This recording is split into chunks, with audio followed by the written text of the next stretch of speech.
for you guys tonight. How did your just intensity and speed work against them? Yeah, I mean, this is a tough team. It's a tough place to play. I thought our guys kept hitting him, just stay the course, stay the course. That's what it's going to take tonight. You know, I thought our mental toughness was great. I thought our guys executed our defensive game plan, knowing that they were going to shoot 50, 55. They ended up shooting 63s. You know, we tried to make them as difficult as possible. There was definitely some that were loose that we'd love to get back, but just the mental toughness and the commitment to our 3 Ps, which we talk about, our pace, principles, possessions. I thought our pace was a huge factor tonight. I mean, to score, I think, over 20 points in fast break, to still get 60 points in the paint against a team that's got great shot blocking, great size, you know, one-on-one defense. I thought our ball movement in the half court from the first couple possessions, which we've struggled in previous games, was really good. We were moving without the ball. The bench comes in. It picks up a different speed. You could just see the rhythm of the game trending in a positive direction for us and just staying for 48 minutes. I mean, you look at the minutes and stuff for some of our guys, you know, down the stretch, playing big minutes. Jaren played like 15 minutes in a row, played with great pace, saw the space, went to attack, you know, from the trailer spot from the wing. Ja was great tonight, you know, but the pace was a huge factor, and that can be a challenge against this team, especially when they get going from the three-point line. It's funny, Ja just made news for saying he's trying not to dunk so much anymore and pick his spots. Then tonight, he seemed like he was playing very grounded and composed, and then, of course, he ends up with a double pump reverse. Sure. Which is going to happen, right? So how has he shown such a good balance this year in finding a more sustainable game? Yeah, I mean, that's something that, you know, he's well aware of, you know, last couple of years, you know, just his unbelievable God-given gifts, his athleticism, his speed, his creativity with his body movement, balls in his hands, what he can do when he leaps in the air and finish at the rim. But I think, you know, he's kind of recognized playing on balance actually opens up the floor a little bit more. He can get on bounce, you know, to have his finishes at the rim, finding teammates. I thought he had a couple great, you know, inside out, you know, plays just by playing ground. I had a couple timeouts. He was coming. I was like, I love how you're playing fast and you're just playing on balance when you get into the paint because it opens up the floor. So I think he's recognizing it. He's seeing it. You know, one of the most gifted and smartest players I've ever been around. And that one area of his game, I think, translates to individual success for him, but also what it can open up for the team with, you know, his playmaking ability. Do you still get awed when he does a dunk like that? Yeah. I mean, that one happened so fast, and amongst Porzingis and I think somebody else there that I was glad that he made the baseline rip. You know, that was the decision, and then obviously, as you said, you know, be grounded for most of the game and have that highlight reel that was special. And you know, he just played an overall unbelievable game, almost a triple double. It was pretty impressive. Smart tonight. How much was his ankle a factor for him, and was that part of why he didn't play much? No, I think you know, he pushed through. I mean, I thought he came out with great intent. You know, just the shots weren't, you know, falling for him. I thought his defensive activity was good, and obviously when we got around that fourth quarter mark there and working in some subs, that group just kind of caught fire, and I just kind of rolled with the rhythm and just made a gut feel. But obviously he's been playing well of late, and you know, Ty, just one of those nights that, you know, the ball wasn't going in, but I thought his defense was pretty good. Got more Ja questions. Mm-hmm.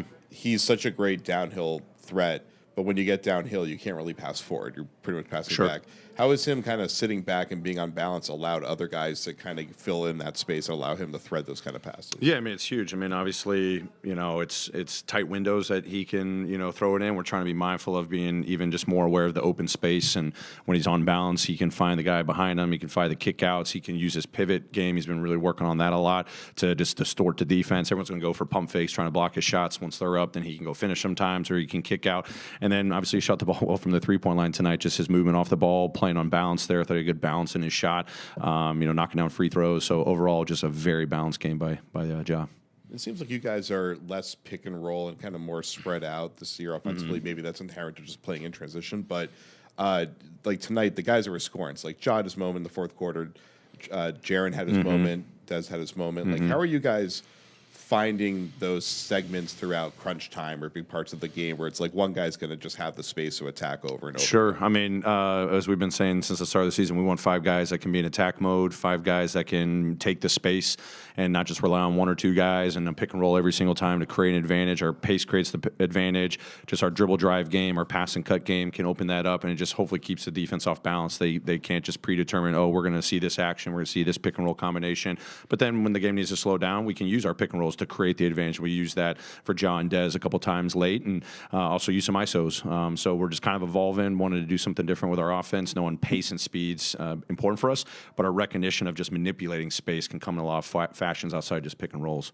I'm curious. Tonight they closed with Pritchard instead of Holiday. Even though Holiday took a billion shots. Yeah. How different is attacking them at the end of the game when Pritchard's out there? Since Holiday's someone they almost like want to throw into switching actions. Yeah, I mean, obviously Pritchard was having a heck of a night. Obviously, spark off the bench, knocking down shots. I think they obviously went with the offensive lineup, but Pritchard's competitive on the ball. I mean, he was disruptive at times throughout the game. So can't predict why Joe chose what he chose, but Pritchard was definitely a problem for us, and not surprised why he wasn't at the end of the game. And we know what Drew's fully capable of, right? 2-time champion, offensive, playmaking, shot making, defense.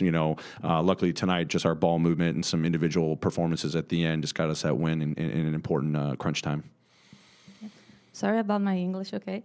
But Jamara had a great individual game tonight, but also helped the team a lot with assists and everything. What do you think you guys are doing to make him better in assists and to help the team, like the whole team? Yeah, it goes hand in hand. I think his commitment to the pace was big tonight. I mean, there's times when, we can naturally slow it down, just let Job, create in the half court. But we know for us to be great in the half court, we still got to get to the three-point line pretty quick. His kick aheads, his ball movement, getting off the ball's going to find him in open space where he can be dynamic, playing off of closeouts. But I think the spacing just opens up everything, not just for Ja. I mean, it's for Dez's playmaking, Marcus's playmaking, Jaren's playmaking. You see a lot of our young guys, getting 3, 4, 5 assists on any given night. And I think it's just our movement patterns that we've just been drilling down day after day, getting the repetition. It just allows them to open up more for our offense. We see space, we take space, and we fill the space. And when Ja's pushing the pace, we can get to those situations a lot quicker. And I think he benefits, and as you said, the team benefits.